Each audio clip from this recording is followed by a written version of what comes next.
খুব ভালো লাগছে। আমার শরীর ভালো আছে। আপনার শরীর ভালো আছে? চলছি, টেনে টেনে চলতে আমার হবে। ঠিক আছে। বাংলাদেশের আগামী নির্বাচন নিয়ে লন্ডনে শুরু হলো বড় রাজনৈতিক সমঝোতার ইঙ্গিত। আজ লন্ডনে মুখোমুখি হন বিএনপির ভারপ্রাপ্ত চেয়ারপারসন তারেক রহমান এবং অন্তর্বর্তী সরকারের প্রধান উপদেষ্টা প্রফেসর ডক্টর মোহাম্মদ ইউনূস।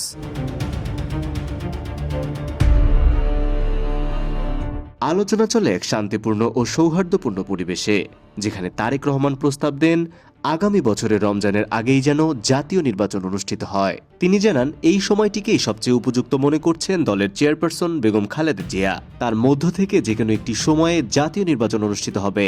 তারেক রহমান প্রধান উপদেষ্টার অবস্থানকে ইতিবাচকভাবে গ্রহণ করেন এবং বিএনপির পক্ষ থেকে ধন্যবাদ জানানো হয়। শেষে উভয় এই ফলপ্রসূ বৈঠকের জন্য একে অপরকে কৃতজ্ঞতা জানান।